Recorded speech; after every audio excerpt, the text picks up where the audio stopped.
पाकिस्तान में जो फ्यूल है वो कितना महंगा हो गया है।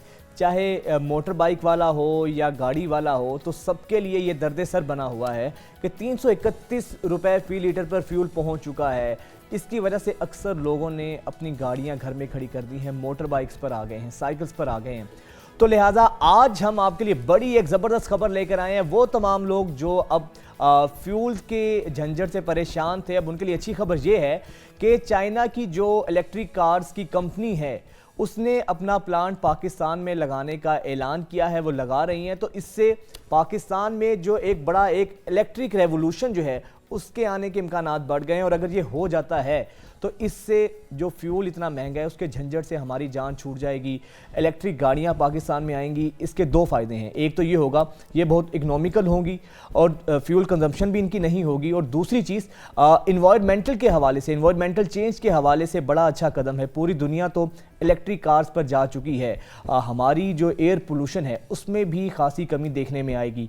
इसी पर बात करने के लिए हमारे साथ सुनील सरफराज मंच, जो कि ऑटोमोबाइल इंडस्ट्री का एक बहुत बड़ा नाम है, बल्कि सबसे बड़ा नाम है पाकिस्तान में, वो हमारे साथ मौजूद हैं। बहुत शुक्रिया सुनील भाई आपके वक्त का। Welcome to news morning. Sir कहिएगा, पाकिस्तान के जो हालात हैं, पाकिस्तान का वेदर है, पाकिस्तान के जो इस वक्त सिचुएशन चल रही है, क्या लगता है आपको कब तक इलेक्ट्रिक कार्स पाकिस्तान में इंट्रोड्यूस हो जाएंगी? अगर ये हो जाती हैं तो कितना बड़ा ये रेवोल्यूशन होगा ऑटोमोबाइल इंडस्ट्री में पाकिस्तान का? सर बहुत शुक्रिया इनवाइट करने के लिए।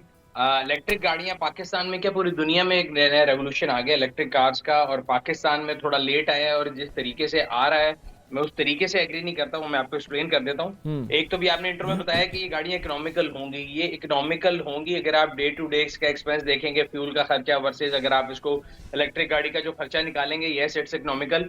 बट अगर आप वन टाइम एक्सपेंस देखें तो बिकॉज ये नई टेक्नोलॉजी है, तो अगर आपने शुरू में जो पैसे खर्चने वो बहुत ज्यादा है। तो इस टाइम पे पाकिस्तान में सबसे सस्ती इलेक्ट्रिक कार जो है वो भी करोड़ रुपए से ऊपर है।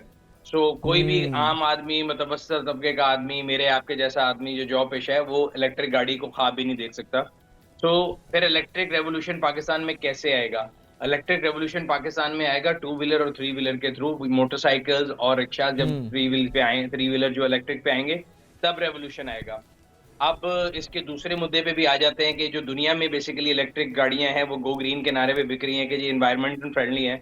तो हमारे यहाँ ये नारा भी फ्लॉड है, बिकॉज अगर आप जाके अभी देख लें कि हम बिजली फॉसिल फ्यूल से बनाते हैं, फिर उस बिजली से हम गाड़ी चार्ज करते हैं और फिर हम नारा लगाते हैं कि हम गो ग्रीन हो रहे हैं। तो वो दोनों नारे जो है पाकिस्तान में ना तो इकोनॉमिकली वो फिजिबल है अभी उस लिहाज से, और ना ही वो इन्वायरमेंटली फिजिबल है।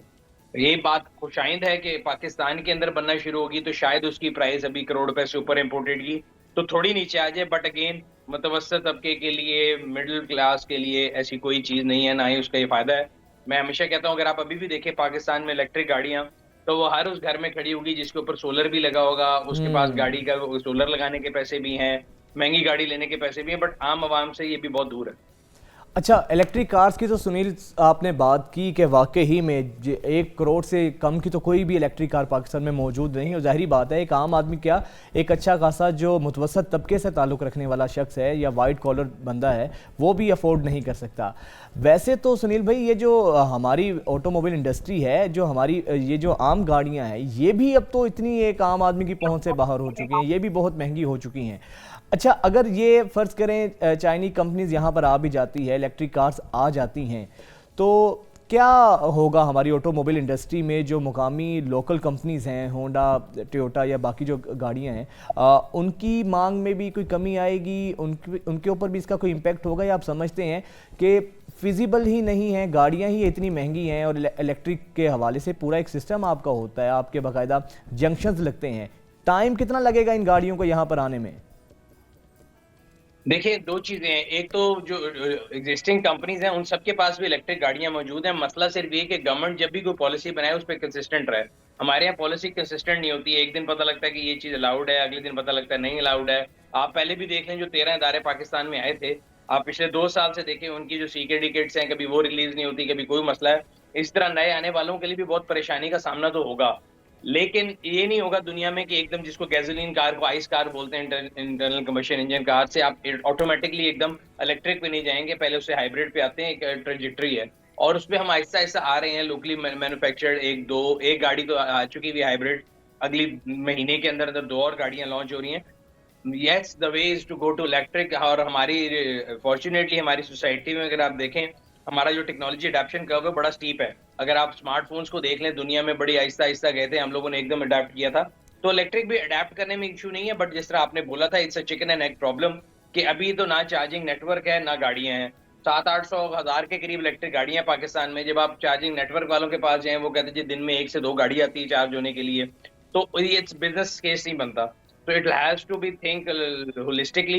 And again, I would like to reiterate and repeat कि गवर्नमेंट का रोल ये है कि वो 2 व्हीलर और 3 व्हीलर की जो इलेक्ट्रिफिकेशन है या इलेक्ट्रिक जो 2 व्हीलर है, उनके लिए कोई ऐसा प्लान बनाए कि ये लोगों के पास ज्यादा हो। जब ये नंबर्स में ज्यादा होंगे तो ऑब्वियसली चार्जिंग स्टेशन भी ज्यादा लगेंगे। ठीक है। अच्छा ये बताइएगा कि अगर इलेक्ट्रिक कार्स आ जाती हैं, यहाँ पे प्लांट लगना शुरू हो जाते हैं, जो बाकी हमारी कंपनीज हैं गाड़ियों की, आपको लगता है कि उनके ऊपर भी इसका कोई इम्पैक्ट आएगा, उनकी कीमतें भी कम हो सकती हैं? अब तो एक आम से आम गाड़ी, एक वैगन आर जो बिल्कुल एक डब्बा सी कार है, वो भी आप देखेंगे 30 लाख से ऊपर पहुंच चुकी है। उसका सोचना भी मुश्किल है, गाड़ी अपग्रेड करना तो दूर की बात है। तो आपको लगता है कि बाकी कंपनीज के ऊपर भी इसका कोई इम्पैक्ट हो सकता है? नहीं, अनफॉर्चुनेटली नहीं, बिकॉज मैंने आपको बताया एक नई टेक्नोलॉजी है। तो प्राइस में तो इलेक्ट्रिक गाड़ी अभी जो गैसोलीन गाड़ी को वैसे कम्पीट नहीं कर रही, डबल से भी ज्यादा की प्राइस है। तो उस लिहाज से तो इफेक्ट नहीं आएगा। यस, कई लोग सब्स्टिट्यूट करेंगे, जिनके पास ज्यादा पैसे हैं, वो लोकल गाड़ी लेने के बजाय या जो गैसोलीन गाड़ी के बजाय इलेक्ट्रिक पे शिफ्ट करेंगे। और वो आपके सामने मैंने बताया एग्जांपल है कि वो 1000-1200 लोग हैं पाकिस्तान में जो ऑलरेडी शिफ्ट कर चुके हैं। बट आम आदमी के लिए शिफ्ट जो है ये बहुत बड़ा जंप है। जब तक गवर्नमेंट कोई ऐसी कोई पॉलिसी नहीं बना लेती कि जिसमें कोई इजी लोन दिए जाएंगे इलेक्ट्रिक गाड़ियों के लिए, इलेक्ट्रिक मोटरसाइकिल्स के लिए, तब तक मेरा नहीं ख्याल कि कोई लोकल इंडस्ट्री को खतरा है। अच्छा सुनील, एक चीज़ मुझे ये समझ नहीं आती है कि हमारे यहाँ वो गाड़ियाँ जो 35-35, 40-40 लाख रुपए की हैं, भारत हमारा हमारा हमसाया मुल्क है, नेबर कंट्री है, वही गाड़ियाँ वहाँ पे आधी से आधी कीमत में हैं। तो इसका बड़ा डिफरेंस क्या है? कोई हमारे यहाँ कस्टम ड्यूटी इतनी पड़ती है, टैक्सेस इतने हैं कि गाड़ियाँ महंगी हैं, या हमारी जो इधर की कार कंपनीज हैं उनकी मोनोपली ही ऐसी है कि ब्लैक कर दी जाती हैं, ऑन गाड़ियों के ऊपर 20-20 लाख, 25-25 लाख रुपए ऑन पे गाड़ियाँ हमें मिल रही होती हैं? अच्छा, इसमें 2 चीजें हैं। अब तो वैसे पाकिस्तान में किसी भी गाड़ी के ऊपर ऑन नहीं है, बल्कि ऑफ है। सारी गाड़ियां आपको जो रैक प्राइस है उससे सर नीचे अब तो मिल रही है हालात आजकल ही की जो ऐसे सूरत हो हाल गए है। हैं कि आम बंदा खरीद अब ही नहीं खैर रहा ना, आप बिल्कुल। इंडिया से कंपेयर करेंगे, 2 चीजें। एक तो देखें स्टेट की पॉलिसी है, आपके ऊपर इंपोर्टेड गाड़ी के ऊपर तकरीबन 460% ड्यूटी है। लोकल आप कोई भी गाड़ी लेते हैं उसके ऊपर डायरेक्टली इनडायरेक्टली 48% जो डायरेक्टली गवर्नमेंट ले जाती है। एक तो गाड़ी इसलिए महंगी है। अगेन उनकी स्टेट ने गाड़ी सस्ती रखी है, उन्होंने पेट्रोल महंगा रखा है। हम लोग पेट्रोल पे हर रोज चीखे मारते हैं, समेत मेरे हर बंदा। आज भी कंपेयर कर लें तो इंडियन जो है 100 रुपए से ऊपर उनका पेट्रोल है, जो कि पाकिस्तानी 400 रुपए से ऊपर बनता है। सो हर लीटर पेट्रोल पे उनका टैक्स हमसे ज्यादा है। वो भी आप कंपेयर कर लें, बिकॉज वो भी खुद नहीं बना रहे, वो भी लेकिन सर बाहर से उनकी पर इम्पोर्ट कर रहे कैपिटा हैं, हम भी इनकम कर भी रहे तो हैं। ज्यादा है ना, उनकी जीडीपी तो सुनील भाई ज्यादा है, इसलिए उनको इतना नहीं, शायद फील मैं नहीं। बता रहा हूँ ना, 2 चीजें। एक तो गवर्नमेंट की ये पॉलिसी होगी। दूसरी चीज, अगर आप इंडस्ट्री को देखें ना, कोई भी आपने चीज बनानी है, अगर आप कोई चीज का मोल्ड बनाते हैं, जब एक उसकी पहली कॉस्ट होती है मोल्ड की, फिर आप उसको कितने यूनिट पे डिवाइड करते हैं, वो आपको डिवीजन पड़ जाती है। बड़ा आसान सा एग्जांपल है, अक्सर लोग शादी कार्ड बनवाते हैं, वो कहते हैं आप 100 लेंगे तो इतने होंगे, 500 लेंगे तो इतने होंगे, because with every additional unit आपकी कॉस्ट नीचे आती है। बिल्कुल। सो अगर आप पाकिस्तान और इंडिया की आबादी को कंपेयर करें, लेट्स से आप कहते हैं जी सुजुकी की आप एग्जांपल दे रहे थे, वैगन आर है, वहां पे वैगन आर बननी है, उसके यूनिट बनने हैं वहां पे तकरीबन 30 लाख, हमारे यहाँ बनने हैं 3 लाख। तो वो कॉस्ट की बड़ी फर्क है। तो ये 2-3 चीजें जिनके फैक्टर से मेरा ख्याल है फर्क पड़ता है। Not that I am saying कि पाकिस्तान में प्राइसेस कम नहीं होनी चाहिए, लेकिन मैं आपको जस्टिफाई करके बता रहा हूँ कि एप्पल एप्पल कंपैरिजन ये है। अच्छा ये बताएं, क्या ऐसा हो सकता है यहाँ पर अगर लोकल कंपनीज हमारी हैं वो पाकिस्तान में असेंबलिंग करें गाड़ियों की, यहाँ पर प्रोडक्शन यूनिट्स लगें, तो क्या ये मुमकिन नहीं है, या आप समझते हैं यहाँ पर इतना बिजनेस फ्रेंडली इन्वायरमेंट ही नहीं है? यही वजह है जब गाड़ियाँ हम बाहर से इंपोर्ट करवाते हैं उन पर एक्साइज ड्यूटीज इतनी पड़ती हैं, गाड़ियाँ महंगी हो जाती हैं। आम आदमी तो सर अब उसका ख्वाब ही रह गया गाड़ी खरीदना। कोई मुस्तकबिल में क्या ऐसा गवर्नमेंट को करना चाहिए, क्या हमारी ऑटोमोबाइल पॉलिसी होनी चाहिए कि जो गाड़ियां हैं ये भी एक अननेचुरल, जो इतनी ज़्यादा कीमतों में इजाफा हुआ है, अपनी उसी रेट पर आएँ जो माकूल रेट है, नॉर्मल हों ज़रा प्राइसेस इनकी?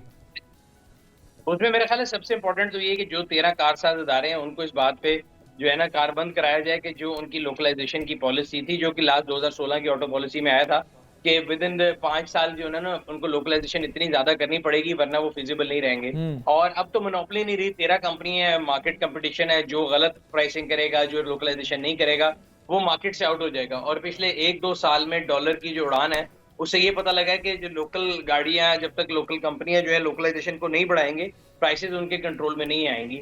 सो आई थिंक गवर्नमेंट का रोल तो यही है कि वो उनको पॉलिसी बना के दे, पॉलिसी बना के दे दी भी है। अब देखते हैं कि कितना अमल होता है उस पे, बट इशू मैं आपको फिर ये बता रहा हूँ कि हम पॉलिसी बना के देते हैं, फिर हम उस पर रिवर्ट बैक कर देते हैं। अब आज अगर आप ऑटो इंडस्ट्री को बुलाएंगे, वो कहेंगे जी पिछले 2 साल से हमारी लीगल इंपोर्ट जो है वो आपने होने नहीं दी, हमें लेवल प्लेइंग फील्ड नहीं दिया, तो हमें अब एक्सटेंशन दे दें इस टाइम के अंदर। तो इस तरह के एलएफआई हम उनको खुद प्रोवाइड करते हैं, हम स्टेट जो अपनी पॉलिसी है उन पर कंसिस्टेंट नहीं रहते। ठीक। अच्छा, एक तासुर ये है सुनील भाई, आपसे ज़्यादा एक्सपर्ट तो कोई नहीं है इस इंडस्ट्री का, आपसे बेहतर कोई लोग आपको सुनते भी हैं।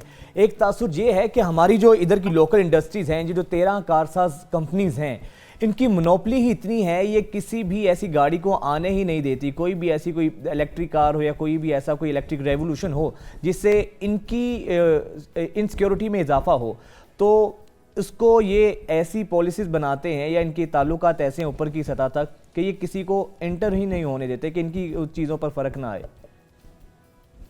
नहीं, आई डोंट एग्री, बिकॉज देखें ये तो बड़ी पुरानी बात है। 90s में आप कह सकते थे कि ये 2 या 3 प्लेयर हैं, आज 13 प्लेयर हैं। 13 प्लेयर मिलकर मोनोपोली नहीं कर सकते, इट्स अ कंपटीशन। और इसी वजह अगर आप देखें कि आपको 2 साल पहले भी प्रेडिक्शन भी मैंने ये दी थी, फिर कोविड आ गया, लेकिन अब आपके सामने है कि ऑन की मार्केट खत्म हो गई है, एक्सेस सप्लाई है, एक्सेस डिमांड नहीं है और कंपटीशन है। 13 कंपनियां आपस में मिलकर जो है ना कोलैबोरेशन करके किसी 14वें को नहीं रोक रही, और भी आ रहे हैं। बट मसला ये कि हमारी पॉलिसीज जो स्टेट पॉलिसीज हैं, दे आर नॉट फ्रेंडली, पहली चीज। दूसरी चीज, खाली लोकल कंजम्पशन के लिए गाड़ी, आप region में आपकी जो बिजली का रेट, आपकी जो पॉलिसीज हैं वो फ्रेंडली होंगी। आप बिजली सबसे महंगी दे रहे हैं, आप जो है पॉलिसीज फ्रेंडली नहीं रख के बैठे हुए, तो आप तो एक्सपोर्ट पे कम्पीट ही नहीं कर सकते। ठीक। अच्छा सर, लास्टली ये बताइएगा कि अब ये जो इतनी गाड़ियों की कीमतों में इजाफा हुआ है, होंडा गाड़ी 1 करोड़ तक पहुंच चुकी है उसकी कीमत, बाकी गाड़ियों में जो इतना इजाफा हुआ है, आप इन गाड़ियों के इजाफे का जिम्मेदार हुकूमत को समझते हैं, इन कारसाज कंपनीज को समझते हैं, या आप समझते हैं डिमांड एंड सप्लाई का मामला इसलिए कीमतों में इजाफा हुआ है?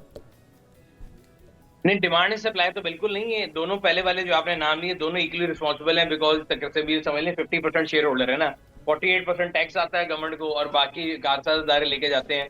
तो कारसाज इदारों ने अगर लोकलाइजेशन नहीं की तो उनकी भी गलती है, और गवर्नमेंट ने प्राइस कंट्रोल पे काम इसलिए नहीं किया कि अगर 100 रुपए की चीज में 48% मेरा आ रहा है, तो 200 की होगी तो मेरा फिर 96 हो जाएगा, तो मुझे तो फायदा है, इसलिए मैं उसको रोकने की कोशिश क्यों करूंगा।